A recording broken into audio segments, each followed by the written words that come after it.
It's the 2023 Christmas Tesla update. What's new and are there any hidden secrets? I'll tell you in this video. Hey, welcome to the video. I hope you've had a great Christmas. Now, this update has been available for some people for quite some time, but it's the first day that I've got this update. So I thought I'd do this quick video for any of you out there who haven't had this update or have just updated it and aren't sure what's new. So let's start with number one.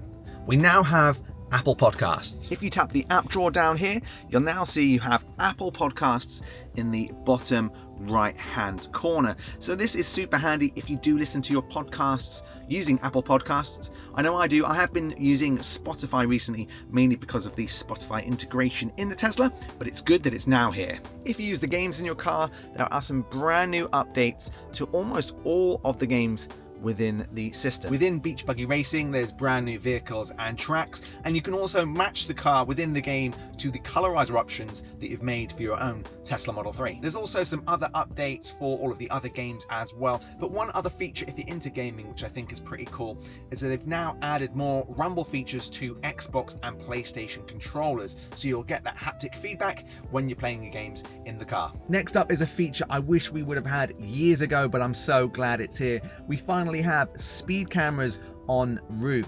Now this is cool. It now means that if you are going past a speed camera, it's going to show it as a little icon on the map. The only disappointing issue is that it doesn't alert you with any audible noise or any sort of flashing on the screen that this is coming up. So you kind of have to pay attention to your map, which kind of defeats the object a little bit for me. I hope they improve this in a future update and just allow you to have some notification that maybe the speed camera is 200 or 300 meters away. That would be great to see.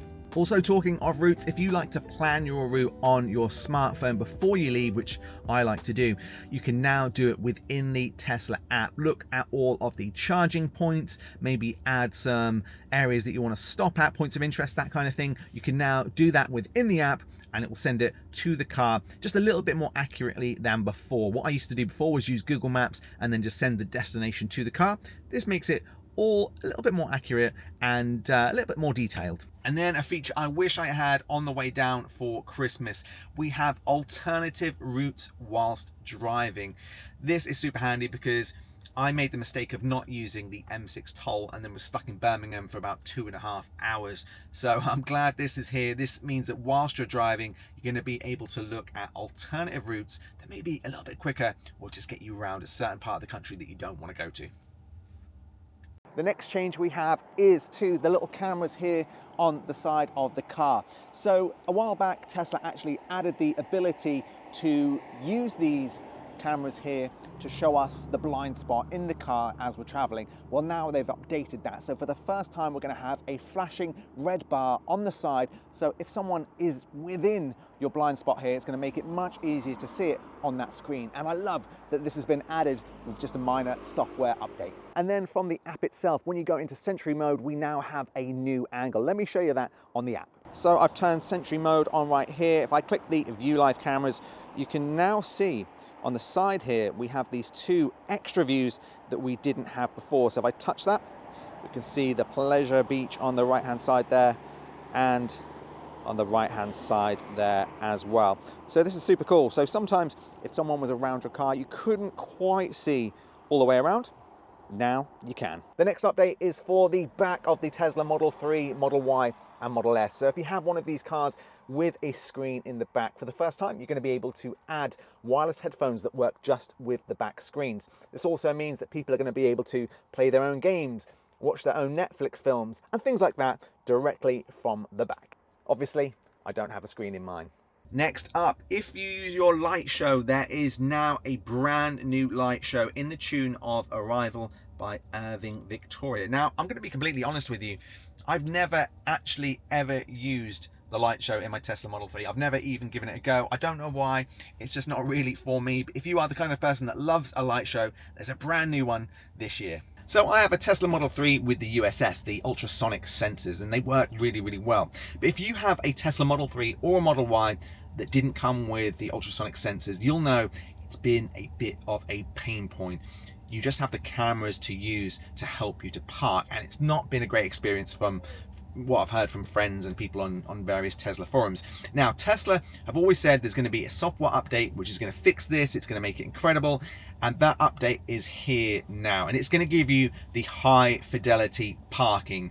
But I've seen it, I've used it. Honestly, I'm not that impressed, to be honest, and in the forums it's like Marmite. People either kind of love the feature or hate the feature. To me, it's just inconsistent again, and I'm going to be really brutal and honest about this. It's not great. When I used it, I love the idea of how it works. You know, it's scanning the things around, it's using the cameras to kind of create a 3D model, but the models move around, so it's really no good. I was reversing back to a straight wall, and the walls were coming in and out like a cloud, so it's almost pointless, in my opinion, at the moment. And I know in the forums people are going to say, well, it's going to get better with software updates. It's not. It's not going to get better. This is something, if you own a Tesla, you just see time and time again. There's certain parts of the Tesla which get loads and loads better year on year, and they're just features that essentially use what's already there. But I think with the parking, it's a real bugbear for me, because cameras cannot measure distance. They can't, okay? There'll be people who comment below and say they can. They cannot measure distance accurately. USS can. Now, what this is doing is building up a 3D model, but as you can see from the high fidelity images in the forums, it's not doing a very good job, and it's not going to continue to do a very good job. I just wish Tesla would put USS back into our cars. We pay 50 grand plus for a car. Just give us the ultrasonic sensors. Now, if you think I'm wrong, let me know in the comments section below. But honestly, it's better than what was there, but it's still pretty poor. When you've got cars with ultrasonic sensors that work perfectly, you've got 360-degree views that work perfectly, this is just like, yeah, okay, it's a little bit better, but you can tell it's winding me up. It's slightly better. It's a little better, but it's not perfect, is it? Let's be honest. So that's the new high fidelity parking from Tesla. The next big change is to Autopilot, or the strictness of the system. So one thing you'll notice, as soon as you engage Autopilot now, it's going to give you this little message on the screen here. Now, this is the message that used to pop up if you were being a bit naughty and not holding the steering wheel for long enough. That comes up straight away now. The next thing, which I know a lot of people are really not happy about, is that you get more alerts. But secondly, if you ignore those alerts a couple of times, and it's quite easy to do now, I've noticed even when I've got my hand on the steering wheel and I am giving it that gentle tug, it does seem to miss it a little bit more than it used to. So if you ignore Autopilot's warnings, you could get banned from using Autopilot for an entire week. Now, I guess for most people it wouldn't be too bad if they're just driving to work, but if you are doing a long journey cross country and you really want to use your Autopilot, that could be very, very annoying. So just be careful with that one. Make sure you stick to those warnings and don't ignore it. So they are some of the latest updates in this year's Christmas release of the software update. What do you think of it? Let me know in the comment section below. Thanks for watching, and I'll see you in the next video.